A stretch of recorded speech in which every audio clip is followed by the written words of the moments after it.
And in the left corner, the booty shaking bouncer, it's Krim. Hi there, my name is Danny Garfield, and I'm the lead developer for The Choreographist. I wanted to just make a quick how-to-play video describing how combat works in The Choreographist and what are some cool strategies you can employ. So I guess I should start with, what is The Choreographist? The Choreographist is a rhythm-driven fighting game that sees you play two heroes at once, Krim, kind of a brutish brawler, and her super bright and cheery-eyed partner, Gleam. One of them does a little more damage, one of them's a little bit more defensive. So the gist of the game is that, to the beat, in a choreographed dance game like a Guitar Hero or a Dance Dance Revolution, you not only get to play the notes along with the music, but also freestyle, choose your own attacks, choose where to attack, and actually even put together abilities into combo sequences to knock down as many enemies as you can. So with most rhythm games, the objective of the player is to hit all the notes they can as accurately as they can, and certainly that applies here too. But there's a secondary goal in the Choreographist as well, which is to choose your targets smartly, choose your abilities. Some of them will pierce all the enemies in a row, giving you a multiple on your score for however many enemies you hit. Some of them will splash damage across multiple columns of enemies, giving you a multiplier for that.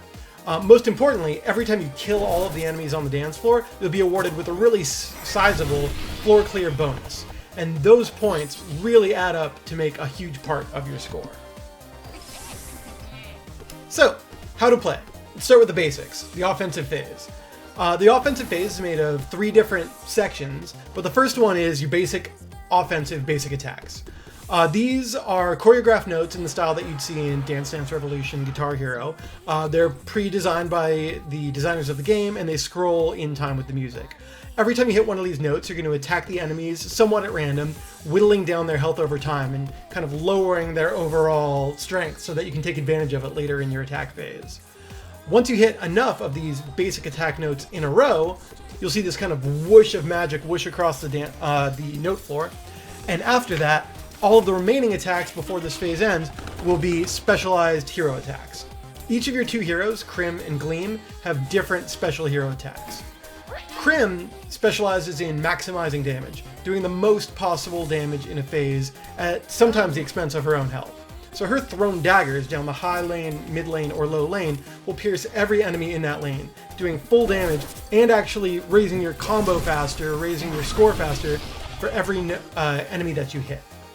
Conversely, Gleam is meant to be a little bit less advanced for someone a little bit less comfortable with a rhythm game, and is meant to be a little bit easier to play, less reward, less risk. So Gleam has her blunderbuss. No matter where you aim with your blunderbuss, you're going to hit some enemies. If you aim high, mid, or low, the difference is whoever is in that row will take the most damage, whereas everybody next to them will take smaller shot damage. Again, in the agnostic phase, you'll probably knock down a few of your enemies, and every enemy you kill is worth score. By the end of it, though, you're hoping to clear the whole dance floor.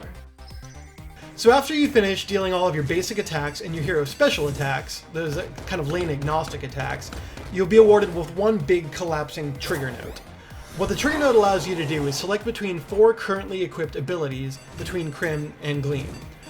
They have more abilities than just that. In fact, before every song, you can equip 3 abilities to Gleam and 3 abilities to Krim and bring them all. But based on the depth of your combo and how you're doing, you'll be awarded 4 choices.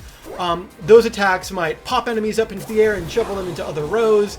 They might do splash damage to everyone in the nearest column. They might pull them really close to you or push them further away, or line them up for into various columns or rows.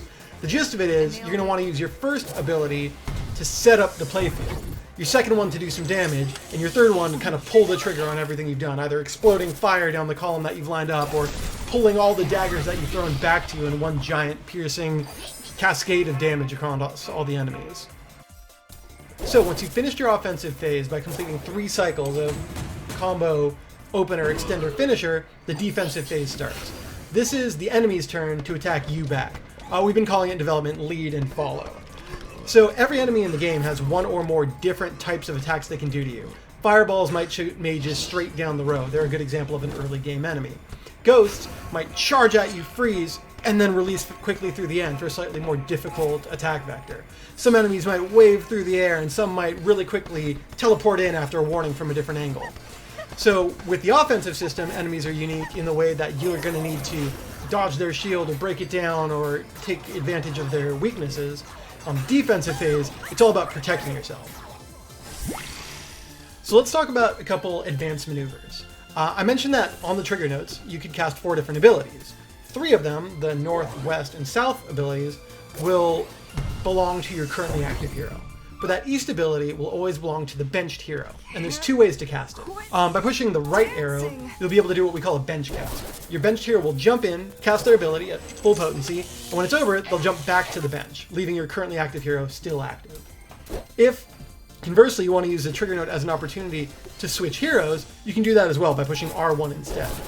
The hero on the bench will leap out, they'll cast their ability, and your active hero will jump back to the bench, leaving the swapped-in hero now controlling the dance floor. And so, somebody who's playing just the musical end of the game really well will excel. You're not going to die, nothing hurts you if you're not missing notes.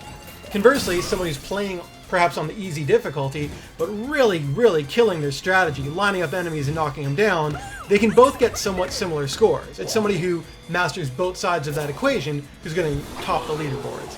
And so, floor clears are kind of this puzzle-ish element in our brawler that's constantly part of our game loop. You go into the offensive phase and you start thinking about how to get that perfect floor clear and get it as quick as you can to get back to the next offensive phase and keep going. What's really cool too is that this floor clear system, as a part of our musical gameplay, allows us to create bespoke enemy behaviors that kind of make things more interesting and complicated.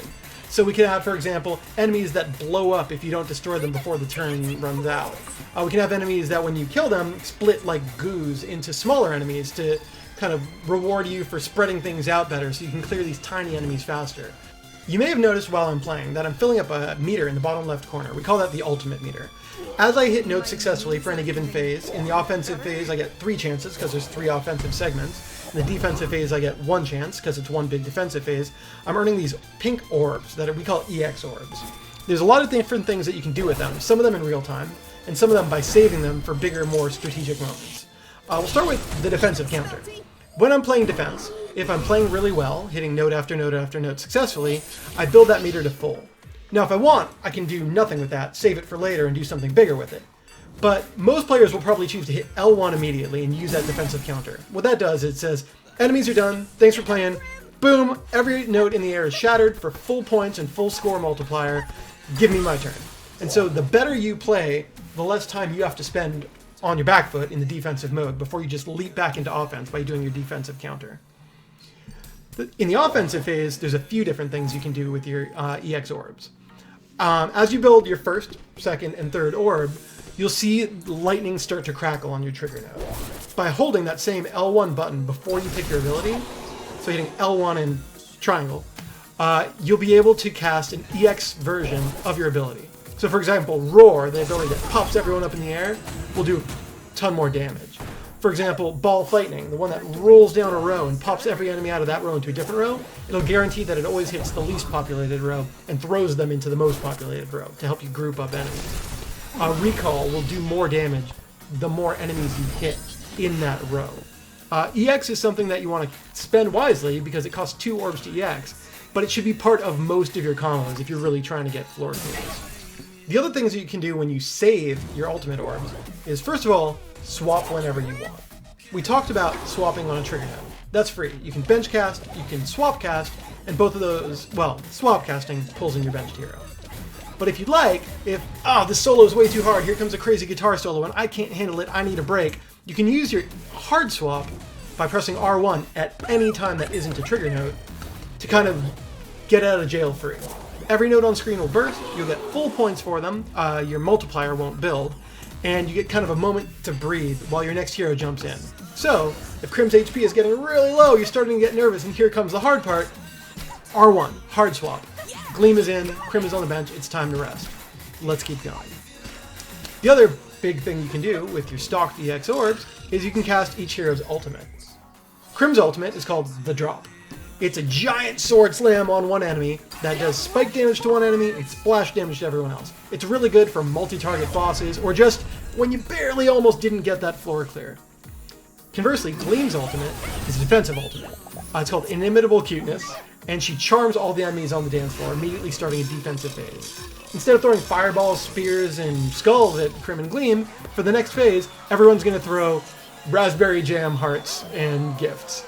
Every note that you block will carry both your active and your benched hero, even if your benched hero is knocked out. The last advanced maneuver that it's probably worth talking about when you're building your combo is Orb Stuffing. This is an ability that's unlocked later in the game, and it kind of opens a lot more doors to dynamic combos. What it is on your first trigger note of any given offensive phase, you'll see this icon floating to the top right of the trigger. It represents that at any point while that trigger note is showing, it doesn't have to be on the beat, you can hit R2. That trigger note will collapse, turn into an extra EX orb, and whoosh over to your ultimate meter. You do lose the opportunity to cast an ability as a part of that attack segment, but what you gain in return is the ability to EX burn an opener, something that you ordinarily can't do because EX burning costs 2 orbs, and openers have to start the combo. EX versions of openers tend to be a lot stronger and also do interesting, more dynamic things. The other thing Orb Stuffing lets you do is EX burn twice in a combo, which ordinarily 3 segments EX burning costs 2, you would not be able to afford to do. So if you're looking to do something like EX burn your extender into an EX burn finisher, there's some really cool strategies that open up once Orb Stuffing is unlocked later in the game. So with all the strategic gameplay that these combos and ability system open us up to, we kind of discovered one really fun aspect of the game, which is our ability to build puzzle-like challenges in a dedicated side quest challenge mode. Given a certain number of enemies on the field, given a certain number of moves and no more allowed, and not constrained by time with all the time in the world to think, can you clear the dance floor? Using this challenge mode, it's a way that we can unlock ability upgrades, EX burns, passives that allow us to do extra damage or extra defense or note forgiveness. All of the upgrades in the game are driven through achievements, either in song or in challenge mode. It's where you unlock your new abilities, it's where you unlock your EX burns, your orb stuffing, it's where you unlock equipables that allow you to make the song easier or harder for more gains, or just more strategic elements.